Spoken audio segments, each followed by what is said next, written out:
अस्सलाम वालेकुम गर्ल्स। आज हम टॉपिक पढ़ेंगे क्लियरिंग हाउस। अब ये सेंट्रल बैंक का बहुत इम्पॉर्टेंट एक फंक्शन है क्लियरिंग हाउस, जो कि सेंट्रल बैंक कमर्शियल बैंक्स को प्रोवाइड करता है। अब ये है क्या मैं आपको एक दफ़ा बता चुकी हूँ ऑलरेडी। एक ब्रीफ हिस्ट्री दे देती हूँ, ब्रीफली मैं आपको एक्सप्लेन कर देती हूँ कि डिफरेंट बैंक्स ने एक दूसरे से लोन लिया होता है या फिर एक दूसरे की कोई पेमेंट करनी होती है। ज़रूरी नहीं है लोन लिया हो, कोई पेमेंट अदा करनी हो, ठीक है। तो अब वो डायरेक्टली फ़ंड्स उठाकर दूसरे बैंक में लेकर जाने से बेहतर वो क्या करते हैं, दोनों बैंक्स के रिज़र्व्स कहाँ पड़े होंगे, सेंट्रल बैंक में। तो वो सेंट्रल बैंक को कहते हैं कि आप मेरे रिज़र्व में से जो मैंने पेमेंट करनी है दूसरे बैंक को, आप उसके बैंक के अकाउंट में ट्रांसफ़र कर दो। जिस तरह फॉर एग्ज़ाम्पल मैं अगर अपनी बात करूँ, अगर मुझे पेमेंट करनी है अपनी बहन को थोड़े से पैसे देने हैं, ठीक है, तो मैं क्या करूँगी, मैं अपने बैंक को बोलूँगी कि आप क्या करो, मेरे अकाउंट में से इतने पैसे मेरी बहन के अकाउंट में ट्रांसफ़र कर दो, ठीक है। इसी तरह बैंक्स में होता है। फॉर एग्ज़ाम्पल HBL की लेते हैं। HBL बोलेगा कि मेरे रिज़र्व्स में से आप थोड़ी सी अमाउंट जो है वो MCB के रिज़र्व्स में ट्रांसफ़र कर दो। क्योंकि उसने शायद MCB के पैसे अदा करने थे, ठीक है। तो इस फैसिलिटी को बोलते हैं क्लियरिंग हाउस। अब इसको यहाँ ब्रीफली हम डिटेल में पढ़ लेते हैं यहाँ पे कि यहाँ पे क्या है। सबसे पहले introduction. In this world wherever the business of banking is at climax, all banks beside issuing cheques not only give but also take loans. अच्छा, अब यहाँ पहली लाइन में इन्होंने बता दिया है। अच्छा, यहाँ पे जो ये वर्ड लिखा हुआ है ना, business of banking is at climax. Climax में टॉप पे जा रहा है, मतलब बहुत पीक पे जा रहा है। और यहाँ पे लास्ट लाइन में इन्होंने लास्ट में बोला not only give but also take loans. Bank जो होते हैं वो सिर्फ लोगों को लोन देते नहीं बल्कि खुद भी लोन लेते हैं। कभी कभी कोई किसी बड़े प्रोजेक्ट पे वो काम कर रहा हो या फिर उनके हालात ठीक नहीं चल रहे या कोई भी रीज़न हो सकता है, बैंक भी लोन ले सकता है दूसरे बैंक से, ठीक है। सेंट्रल बैंक से तो लेता ही है। तो मैंने आपको एक बार बताई थी कि सेंट्रल बैंक से लोन लेते हैं, लेकिन तब जब कोई ऑप्शन नहीं बचता। फॉर एग्ज़ाम्पल उसने हर जगह ट्राई कर लिया लेकिन उसको लोन नहीं मिल रहा, फिर वो जाएगा सेंट्रल बैंक के पास, ठीक है। उससे पहले वो किसी बैंक से या किसी फाइनेंशियल इंस्टीट्यूशन से किसी और जगह से लोन ले सकता है।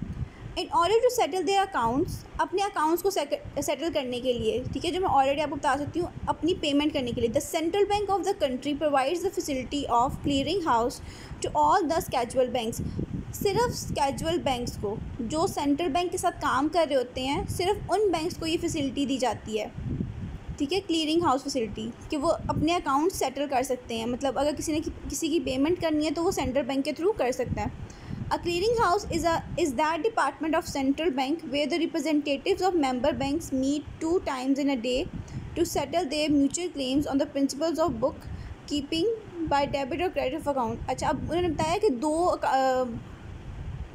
दो बैंक से, जैसे मैंने अभी एग्जांपल दिया आपको HBL और MCB, उसके 2 रिप्रेजेंटेटिव मिलते हैं सेंट्रल बैंक के अंदर, ठीक है। वहाँ पे वो मिलेंगे, वहाँ पे डिस्कस करेंगे किसने किसके कितने पैसे देने हैं, ठीक है, और वो अपने अकाउंट्स को सेटल कर लेंगे, ठीक है। अब मैं नेक्स्ट देख लेते हैं। In our country the State bank of Pakistan act as a clearing house. हमारे मुल्क में भी क्लियरिंग हाउस फैसिलिटी प्रोवाइड की जाती है स्टेट बैंक ऑफ पाकिस्तान के थ्रू।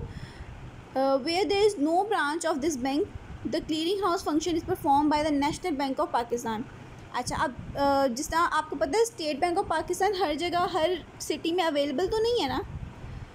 अब state bank of Pakistan Islamabad में है एक ब्रांच उसकी, और एक मेन जो बड़ी ब्रांच है वो है कराची में, ठीक है। उसके अलावा आई थिंक 1 या 2 और ब्रांचेस हैं कहीं, लेकिन किसी बड़े शहर में है, ठीक है। अब मसला ये है कि अगर फॉर एग्ज़ाम्पल किसी छोटे शहर की हम बात करें, बहावलपुर की बात करते हैं। अब बहावलपुर में क्या है कि वहाँ पे स्टेट बैंक तो नहीं है ना। अगर बहावलपुर के किसी बैंक ने दोनों ने अपना अकाउंट सेटल करना है, MCB और HBL ने, ठीक है। अब वहाँ पे सेंट्रल बैंक है ही नहीं, अभी वहाँ से उनको ट्रैवल करके या तो कराची जाना पड़ेगा या इस्लामाबाद आना पड़ेगा, ठीक है। तो उनके लिए एक प्रॉब्लम होगी। तो उन्हें ये फैसिलिटी भी सेंट्रल बैंक ने दी हुई है कि अगर उस सेंट्रल बैंक की ब्रांच नहीं है वहाँ पे, तो वो नेशनल बैंक ऑफ पाकिस्तान के पास जा सकते हैं। National bank of Pakistan government का बैंक है, ठीक है। वहाँ पे जितने भी गवर्नमेंट के एम्प्लॉयज़ होते हैं वहाँ पे उनकी सैलरीज आती है। अब तो काफ़ी सिस्टम चेंज हो गया, अब जहाँ जहाँ अकाउंट होता है वहाँ पे सैलरी आ जाती है। लेकिन पुराने ज़माने में मुझे याद है मेरे पापा गवर्नमेंट एम्प्लॉय थे, तो उनकी सैलरी सिर्फ नेशनल बैंक ऑफ पाकिस्तान में आती थी। ठीक है। तो उन्होंने जहाँ पे क्योंकि हर शहर में नेशनल बैंक ऑफ पाकिस्तान लाजमी होता है, तो उन्होंने कहा है कि अगर सेंट्रल बैंक नहीं है तो आप नेशनल बैंक ऑफ पाकिस्तान में जाओ, वहाँ पे सेंट्रल बैंक की फ़ैसिलिटीज़ आपको प्रोवाइड की जाएंगी। ठीक है। अब नेक्स्ट देखते हैं। The idea of clearing house was introduced by the bank clerk named Irwin. After that the London clearing house was establish in 1773। अच्छा, ये आइडिया इंट्रोड्यूस करवाया था एक क्लर्क ने। ठीक है। एज अ क्लर्क काम कर रहा था एक बंदा, उसका नाम था आर्विन। ठीक है। और लंदन में सबसे पहले ये इस्टेब्लिश हुआ था क्लियरिंग हाउस फैसिलिटी। इसकी डेफिनेशन क्या है? Clearing house is a place at the central bank or any other leading bank of the locality where the representatives of the member banks come at a fixed time and exchange cheques और drafts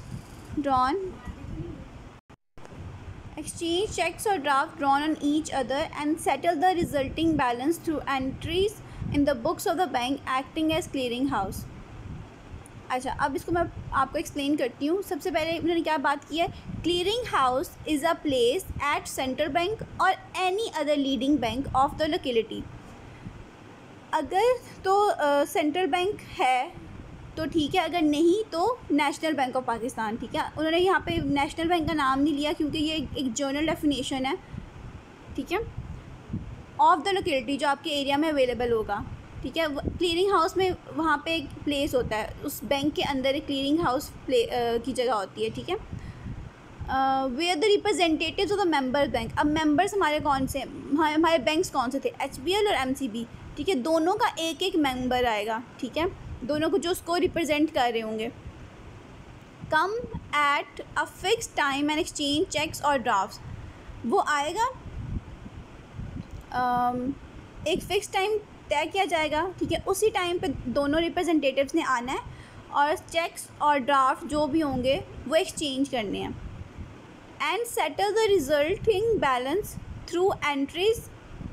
अब और जो बाकी balance बच जाएगा वो entries के through वो सेटल करेंगे in the books of bank acting as clearing house. अब किस बैंक के बुक्स में वो करेंगे एंट्रीज? सेंट्रल बैंक में या नेशनल बैंक में। ठीक है। जो हमें क्लियरिंग हाउस फैसिलिटी अदा कर रहा है। अच्छा, अब आप एक चीज़ में बहुत कंफ्यूज हुए हो गए कि जब हम लोग अपने अकाउंट सेटल कर रहे हैं तो मतलब पैसों का लेन देन करना है ना, तो सेंट्रल बैंक डायरेक्टली किसी के अकाउंट से ट्रांसफ़र कर देता है या क्या? तो ये चेक्स और ड्राफ्ट्स कहाँ से आ गए? अब मैं आपको बताती हूँ चेक्स और ड्राफ्ट कहाँ से आ गए। फॉर एग्ज़ाम्पल, मेरा अकाउंट कहाँ था? HBL में। ठीक है। लेकिन मुझे सैलरी मिलती है MCB के चेक की। ठीक है। अब MCB मेरे घर से बहुत दूर है, मैं MCB नहीं गई। ठीक है। मैंने MCB जाके पैसे नहीं निकलवाए। मैंने क्या किया? मैंने अपने HBL जो था, जिस बैंक में मेरा अकाउंट था HBL, मैं वहाँ गई और मैंने वहाँ पे अपना चेक रखवा दिया। ठीक है। अब मैंने क्या किया? मैंने MCB का चेक किसको दे दिया? HBL को। अब HBL क्या करेगा? जब इनकी ये क्लियरिंग हाउस फैसिलिटी चल रही होगी ना, HBL जब जाएगा वहाँ पे क्लियरिंग हाउस के लिए, तो वहाँ जाके वो MCB वाला चेक उसको देगा और कहेगा मुझे इसकी पेमेंट करो। ठीक है। वो उससे पेमेंट लेगा और फिर वो मेरे अकाउंट में ट्रांसफ़र कर देगा। ये होता है प्रॉपर प्रोसीजर। इसलिए क्लियरिंग हाउस फैसिलिटी बहुत ज़्यादा इंपॉर्टेंट है। ठीक है। आई होप आपको ये पॉइंट क्लियर हो गया होगा। नेक्स्ट है clearing house provides a process by which the counter claims of member banks are offset and balances settled। Counter claims मतलब एक दूसरे के ऊपर जो क्लेम होता है कि तुमने मेरे इतने पैसे देने हैं, तो वो कहेगा तुमने मेरे इतने पैसे देने हैं। ठीक है। मतलब मेरे पास इतने चेक्स पड़े जो तुमने पे करने हैं, दूसरा कहेगा मेरे पास इतने चेक्स पड़े जो तो आपने पे करने हैं। ठीक है। तो काउंटर क्लेम्स जो एक दूसरे के ऊपर दावा होता है कि इसने पैसे देने हैं मेरे।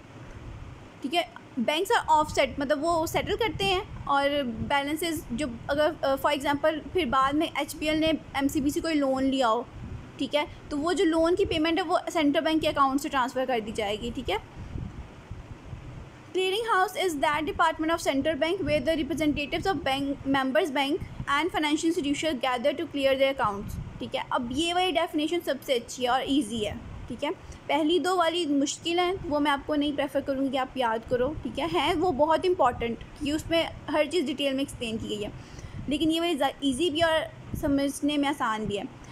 Clearing house is that department, central bank का ऐसा डिपार्टमेंट है clearing house, where the representatives of member banks, वहाँ के जो मेंबर्स हैं उन बैंक के रिप्रेजेंटेटिव्स आते हैं, या फिर फाइनेंशियल इंस्टीट्यूशंस के। अब ज़रूरी नहीं है कि सिर्फ बैंक्स ही सेंट्रल बैंक के साथ कनेक्टेड हों, कुछ फाइनेंशियल इंस्टीट्यूशंस भी कनेक्टेड होते हैं। Gather to clear their accounts, अपने अकाउंट्स को क्लियर करवाने आते हैं, ठीक है। मतलब उनका जो पैसों का लेन देन है उसको वहाँ पे वो बैठ के सेटल करते हैं और क्लियर करते हैं हिसाब अपना। अच्छा, ये तो होगी इसकी डेफिनेशन। नेक्स्ट है working of a clearing house. Member banks daily conduct 2 meetings at the clearing house at a fix time. अब रोज़ाना, ठीक है, रोज़ाना क्लियरिंग हाउस फैसिलिटी प्रोवाइड की जाती है फ़िक्स टाइम पे। First meeting, in the first meeting, अच्छा यहाँ पर बताया 2 मीटिंग्स होती हैं दिन में, 2 मीटिंग्स। फर्स्ट है first meeting, in the first meeting they exchange cheques and drafts drawn on each other, ठीक है। अब अगर HBL के पास MCB के कोई 10-15 चेक्स पड़े थे तो वो जाके वो MCB को देगा, और अगर MCB के पास कोई 5-6 पड़े हुए थे HBL के तो वो HBL को देगा। ड्राफ्ट्स, चेक्स की तरह ही ड्राफ्ट्स भी होते हैं। आजकल इतने यूज़ नहीं होते, पहले यूज़ हुआ करते थे, ठीक है। तो आजकल यूज़ होते हैं लेकिन बिजनेसमैन यूज़ करते हैं पेमेंट्स करने के लिए, तो वो लाइक एक्सचेंज कर लेंगे। The cheques are representative receives from other bank are called his in clearing, and cheques handed over by him to other bank are known as his out clearing. अच्छा, अब उन्होंने बताया जो चेक्स का जो लेना देना है ना उनको क्या कहते हैं। The cheques are representative receives from other bank. अब HBL ने MCB को चेक्स दिए, ठीक है, तो MCB क्या कर रहा है, चेक्स को रिसीव कर रहा है, तो उसके लिए क्या होगा, in clearing. The cheques handed over by him to other bank. अच्छा, अब MCB चेक्स ले रहा है तो उसके लिए है इन क्लियरिंग, और HBL टैक्स दे रहा है तो उसके लिए क्या है, आउट क्लियरिंग, ठीक है। ये 2 टर्म्स यहाँ पे बताई गई हैं। पहली मीटिंग में वो चेक्स और ड्राफ्ट को एक्सचेंज करते हैं। सेकंड मीटिंग में क्या होता है, in the second meeting the final position of house is prepared. In the other words, every representative of the bank showing in columns the amount due or to owing from other fills up a summary sheet. The 2 sides of the summary sheet are cast and final balance is struck. The final balance are settled by debit and credit entries in the books of clearing bank and not by the cash payments. अच्छा, वो यहाँ पे ये बता रहे हैं कि second meeting क्या होता है, फाइनल पोजीशन जो होती है वो उस घर की, क्लीयरिंग हाउस की, उसको डिटरमाइन किया जाता है, उसको प्रिपेयर किया जाता है। In other words, every representative of the bank, her bank जो वहाँ पे आता है, अब ज़रूरी नहीं कि 2 बैंक्स के अंदर क्लीयरिंग हाउस फैसिलिटी हो रही है। अब कितने ज़्यादा बैंक्स हैं, अलाइड बैंक है, फैसल बैंक है, HBL है, हबीब बैंक, अल हबीब बैंक है, ठीक है, दुबई इस्लामिक बैंक है, बहुत ज़्यादा बैंक्स है, ठीक है। जिस के पास जिसकी थोड़ा उधार वगैरह होगा या चेक्स वगैरह किसी ने किसी को देने होंगे, वो सारे आएंगे, मीटिंग कंडक्ट करेंगे, जिसका चेक होगा वो एक दूसरे को एक्सचेंज करेंगे, उसके बाद हिसाब लगाएंगे कि किसने किसके कितने पैसे देने हैं, ठीक है। तो वो बैठ के उन्हें, अब यहाँ पर क्या बताया, एक समरी शीट होती है, उसको वो फिल करते हैं कि मैंने किसके कितने देने थे, किसने मेरे कितने देने थे, ठीक है, और वो फाइनल बैलेंस प्रिपेयर करते हैं, ठीक है। और उसके बाद डेबिट और क्रेडिट एंट्रीज़ होती हैं, कहाँ पे, क्लीयरिंग बैंक में। क्लीयरिंग बैंक कौन है, सेंट्रल बैंक या फिर नेशनल बैंक ऑफ पाकिस्तान, ठीक है। अब वहाँ पे पेमेंट कैश में नहीं होती, यहाँ पे लिखा है not by cash payment, cash में नहीं होती, वो डायरेक्टली आपके अकाउंट में ट्रांसफ़र किए जाते हैं पैसे, ठीक है। यहाँ पे एग्जांपल गिवन है, suppose they are 2 banks X and Y in the liquidity and their claim can be settled at clearing house in following method. अब मैंने बोला है 2 बैंक्स हैं X और Y, और उनको ने अपना क्लेम सेटल करना था, तो वो कहाँ चले गए, क्लीयरिंग हाउस में। Cheques drawn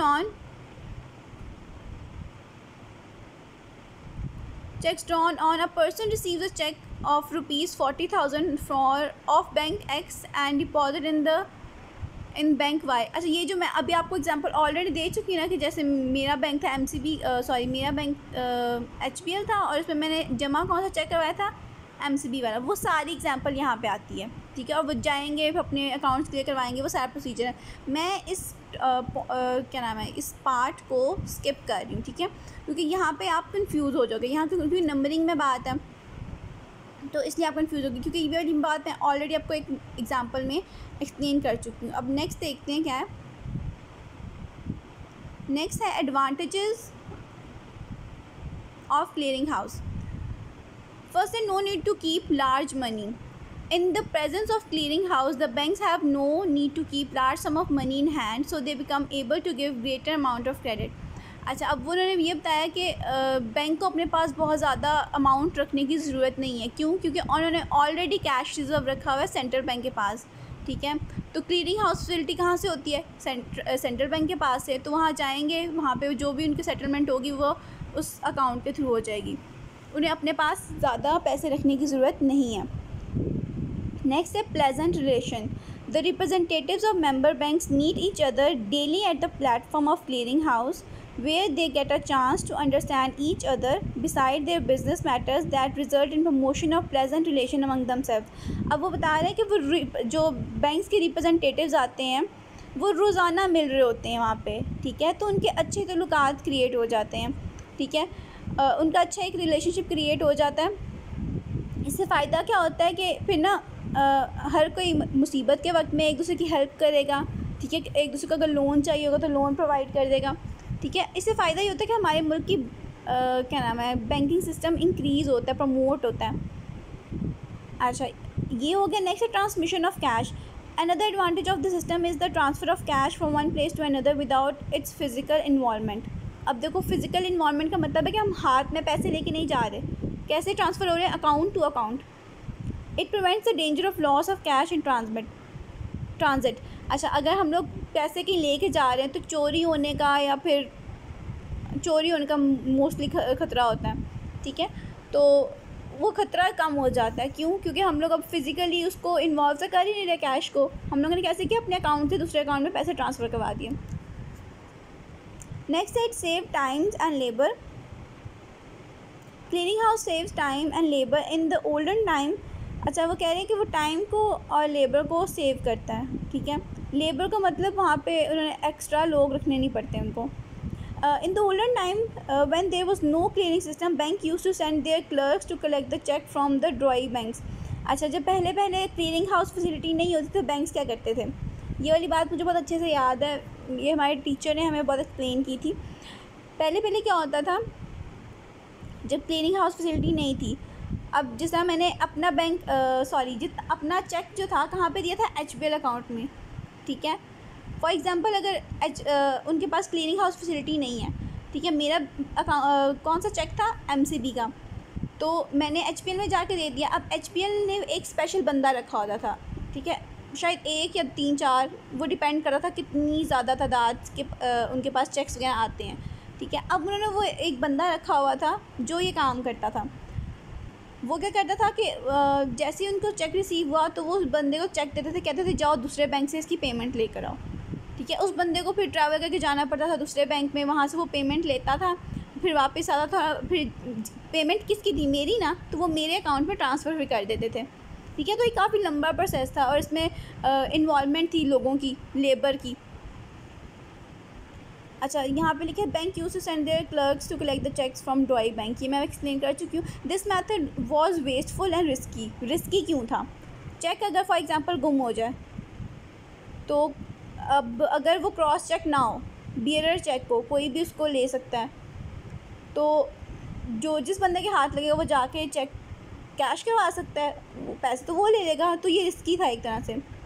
now they send their clerks only to the clearing house. अब वो अपने क्लर्क्स को कहाँ भेजते हैं? क्लियरिंग हाउस में। रिस्की नहीं है, टाइम भी बचता है, ठीक है, ट्रैवल भी नहीं करना पड़ता। एक ही जगह आपने मीटिंग फिक्स करनी होती है, वहाँ पे आपने मिलना होता है और सारा काम वहीं हो जाता है। Control over robbery. अच्छा, द रेमिटेंस और transfer of money comes to vanish its form of cash due to clearing house which helps in controlling the robbery of theft occurrence। अब वो बोल रहे हैं कि जब फिज़िकल इन्वॉल्वमेंट है ही नहीं कैश की तो रॉबरी के चांसेस ही नहीं है ज़्यादा, ठीक है, रॉबरी हो ही नहीं सकती क्योंकि हम लोग अपने अकाउंट से अकाउंट में ट्रांसफ़र करवा रहे हैं पैसे। नेक्स्ट है large credit. In the presence of clearing house scheduled banks do not keep large cash reserve. This enables them to provide finances for trade, industry and agriculture at large। अच्छा, वो बता रहे हैं कि क्लीनिंग हाउस की facility इतनी अच्छी है, इतना फ़ायदा प्रोवाइड करती है कि उन्हें अपने पास कैश रिज़र्व्स, अच्छा एक कैश रिज़र्व तो होता है ना जो हम रखवाते हैं बैंक के पास, ठीक है, एक कैश रिज़र्व होता है, मुझे याद है मैंने आपको ये वाली बात बताई थी कि एक कैश रिज़र्व होता है जो बैंक हमें ऑर्डर करता है, सेंट्रल बैंक, कि आपने अपने पास भी रखना है, ठीक है। तो इस केस में ये होता है कि हमें बहुत ज़्यादा रिज़र्व रखने की ज़रूरत नहीं है, हम वो पैसे कहाँ यूज़ कर सकते हैं, लोन दे सकते हैं ट्रेड इंडस्ट्री में, एग्रीकल्चर इंडस्ट्री में, ठीक है, ताकि वहाँ पे पैसे यूज़ और उन जो सेक्टर्स हैं वो उनकी तरक्की हो, ठीक है। नेक्स्ट है removal of competition. Clearing house can prove an effective device for member banks for preventing destructive and undesirable competition among member banks। अब जैसे मैं ऑलरेडी बात कर चुकी हूँ, अब वो रिप्रेजेंटेटिव्स जो हैं बैंक्स के वो डेली आकर एक जगह पे मिलते हैं, ठीक है, तो उनके अंदर अच्छी ताल्लुकात क्रिएट हो जाते हैं, ठीक है, तो फिर उनको कंपटीशन कम हो जाता है। अब क्योंकि कंपटीशन कैसे कम हो रहा है, सेंट्रल बैंक सारी डीलिंग कर रहा है, ठीक है, तो सेंट्रल बैंक कोशिश करता है कि बैंक का कंपटीशन ख़त्म हो ताकि वो मिलजुल के मुल्क की तरक्की के लिए काम करें, ठीक है। नेक्स्ट देखें, control over credit। Central bank keeps a strict check on the activities of the member banks. It keeps the cash reserve on the of the banks and can carry out the monetary policy in the best interest of the nation। अच्छा, अब यहाँ पे बताया वो credit पे control कैसे रखता है central bank clearing house facility के थ्रू। वो अपने मेंबर बैंक्स जितने भी हैं उसके ऊपर नज़र रखेगा कि वो एक्टिविटीज़ अपनी कैसे कैसे परफॉर्म कर रहे हैं, ठीक है, और वो कैश रिज़र्व रखते भी हैं या नहीं, ठीक है, और वो मॉनेटरी पॉलिसी इंट्रोड्यूस करवा देता कि वो अच्छे से मुल्क के लिए काम कर सके। Next the pace of economic development. At clearing house the number and amount of cheques reflect the efficiency of bank which shows the pace of economic development of the country. अच्छा, यहाँ पे लिखते हैं क्लियरिंग हाउस में क्या होता है, the number and amount of cheques reflect the efficiency of bank. अब जितने ज़्यादा चेक्स होंगे या बैंक ड्राफ्ट्स होंगे उतनी ज़्यादा बैंकिंग सेक्टर तरक्की कर रहा है, ठीक है, क्योंकि बैंक का काम क्या है, अपने जो कैश क्रेडिट इंस्ट्रूमेंट उनको प्रमोट करना, चेक्स वगैरह को प्रमोट करना। जितने ज़्यादा लोग चेक्स इंट्रोड्यूस करेंगे अपनी लाइफ में, ठीक है, उतनी ज़्यादा बैंक्स की जो वर्किंग है वो एफिशिएंट होती जाएगी, और अगर बैंक्स तरक्की करेंगे तो इंडायरेक्टली मुल्क तरक्की करेगा, ठीक है, हमारी इकोनॉमिक डेवलपमेंट होती जाएगी आहिस्ता आहिस्ता। नेक्स्ट है effective banking system. At clearing house banking experts get opportunity to discuss the flaws of banking sector. अब जहाँ क्लियरिंग हाउस फैसिलिटी में जब मीटिंग होती है वहाँ पे सब जो रिप्रेजेंटेटिव्स आते हैं डिफरेंट बैंक्स के, ठीक है, तो वो बैठ के ये वाली बात भी डिस्कस कर लेते हैं कि बैंकिंग सेक्टर में क्या क्या फ्लॉज हैं। फ्लॉज मतलब क्या क्या गलतियाँ की जा रही हैं, ठीक है, जिसकी वजह से इफेक्टिव बैंकिंग सिस्टम मतलब अच्छा बैंकिंग सिस्टम अफेक्ट हो रहा है, वो डिस्कस करते हैं, कोशिश करते हैं कि उसको सॉल्व कर सकें। नेक्स्ट है getting information. Because of clearing house central bank remains well inform by the assets and activities of the banks which enables it to control the credit in the country. अच्छा, अब हर bank की सारी information central bank के पास होती है, ठीक है, और अगर कोई इन्फॉर्मेशन नहीं भी होती ना तो वो क्लियरिंग हाउस फैसिलिटी के थ्रू पता चल जाती है। कैसे पता चल जाता है, क्योंकि वो अपने सारे चेक्स वगैरह लेकर आते हैं, वहाँ पे क्लियरिंग करने के लिए आते हैं, तो बैंक को सेंट्रल बैंक को इन्फॉर्म हो जाता है सारी बातें। अच्छा, नेक्स्ट है better services to customer. Bank provides better services to their customers in connection with the collection of cheques. अच्छा, अब वो कस्टमर्स को बैंक अच्छी फैसिलिटी कैसे प्रोवाइड कर रहे हैं। अब मेरे लिए क्या फ़ायदा है, मुझे क्या फैसिलिटी प्रोवाइड की जा रही है। अब मेरे लिए ये फ़ायदा है कि मुझे एमसीबी नहीं जाना पड़ रहा, मैं अपने एचपीएल उसमें बैंक में ही गई हूँ और मैंने वहाँ पे अपना चेक दे दिया, ठीक है। अब मेरे लिए मेरा चेक कौन कलेक्ट करेगा, मेरा बैंक, तो वो मुझे बहुत अच्छी सर्विस प्रोवाइड कर रहे हैं, मेरे लिए बहुत आसानी हो गई है। जैसे फॉर एग्ज़ाम्पल अगर HBL मेरे घर के पास है, मैं वहाँ पे जमा करवा देती हूँ। MCB बहुत दूर है, तो वहाँ पे मेरे लिए जमा करवाना मुश्किल है, तो मेरे लिए तो ये बहुत फ़ायदे वाली बात है। Businessman and other people are able to receive the payment of their cheques very quickly, ठीक है। आई थिंक 2-3 दिन के अंदर अंदर आपकी पेमेंट आपके अकाउंट में ट्रांसफ़र हो जाती है, ठीक है। नेक्स्ट है useful suggestions. When official members of bank meet in clearing house, then they discuss their routine business problems. अच्छा, अब जब वो सब मीटिंग कर रहे होते हैं तो उसमें अपनी वो डेली रूटीन की जो प्रॉब्लम्स वो फेस करते हैं, जो उनको क्या नाम है दरपेश आती हैं, डिफरेंट प्रॉब्लम्स, ठीक है, किसी भी टाइप की, वो एक दूसरे से डिस्कस करते हैं कि मेरे साथ ये प्रॉब्लम हो रहा है, मेरे बैंक में ये मसला चल रहा है, ये वो सारा कुछ, ठीक है। In this situation the experience banking expert gives useful suggestions to overcome the problem. अब वहाँ पे आपको तो डिफरेंट बैंक्स के डिफरेंट रिप्रेजेंटेटिव बैठे होते हैं, उनमें बहुत बड़े बड़े बैंकिंग एक्सपर्ट्स भी होते हैं, ठीक है। तो अगर किसी को कोई प्रॉब्लम फेस होती है तो दूसरा जो अच्छा बैंकिंग एक्सपर्ट होगा वो उसको गाइड करेगा, उसको बताएगा कि आप ये कर सकते हो, इसका ये सोल्यूशन है, ठीक है। तो इस तरह इनडायरेक्टली क्या हो रहा है कि हमारे मुल्क की तरक्की होगी, ठीक है, जब सारे बैंक्स अच्छे से काम करेंगे। नेक्स्ट है development of trade. In the presence of clearing house bank keeps less cash which puts them in the better position to give loan. अच्छा, अब जब बैंक अपने पास कम कैश रखेगा, ठीक है, तो मतलब उन्हें रिज़र्व्स कम रखने पड़ेंगे, क्योंकि रिज़र्व में ज़्यादा पैसे रखने पड़ें तो फिर वो लोन नहीं दे सकते, लेकिन रिज़र्व में अगर हम कम पैसे रखेंगे तो हम लोन ज़्यादा दे सकते हैं। तो यहाँ पे क्या होगा कि हम लोन ज़्यादा दे पाएंगे। As a result the trading sector grows rapidly. अब ट्रेड सेक्टर कौन सा होता है? तिजारत वाला, मतलब जहाँ पे हम लोग चीज़ें ख़रीद रहे हैं या बेच रहे हैं, ठीक है। तो अगर किसी फॉर एग्ज़ाम्पल किसी बिज़नेस ने कोई चीज़ ख़रीदनी है या बेचनी है, कुछ भी करना है, उनको पैसे चाहिए और उनके पास नहीं है, तो वो बैंक से आके ले सकते हैं। तो यहाँ पे बैंक ईज़िली लोन प्रोवाइड कर सकता है उनको। नेक्स्ट देखिए, यूनिफॉर्म पॉलिसी।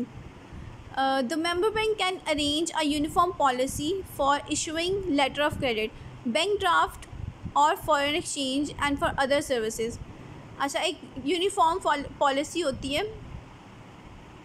अच्छा, डिफरेंट जो बैंक्स हैं वो एक यूनिफॉर्म पॉलिसी क्रिएट कर लेते हैं। किस चीज़ के लिए? इशूइंग लेटर ऑफ क्रेडिट, ये LC का मतलब होता है letter of credit, bank drafts and foreign exchange and for other services. अब उन्होंने अपनी मिल के एक पॉलिसी बना लिया कि अगर ऐसा होगा तो हम ऐसे ऐसे करेंगे, ठीक है, और इस केस में ऐसे करेंगे, इस केस में ऐसे करेंगे। तो यहाँ पे वो सारी उन्होंने चीज़ें डिस्कस कर दी हैं। ये था हमारा आज का टॉपिक। आई होप समझ आ गई होगी, और ये बहुत इंपॉर्टेंट टॉपिक भी है, ठीक है, मतलब समझने के लिहाज से, क्योंकि हमारी बैंकिंग कैसे चल रही है, बैंकिंग सिस्टम कैसे रन हो रहा है, ये इसके थ्रू हमें बहुत अच्छे से एक्सप्लेन होता है।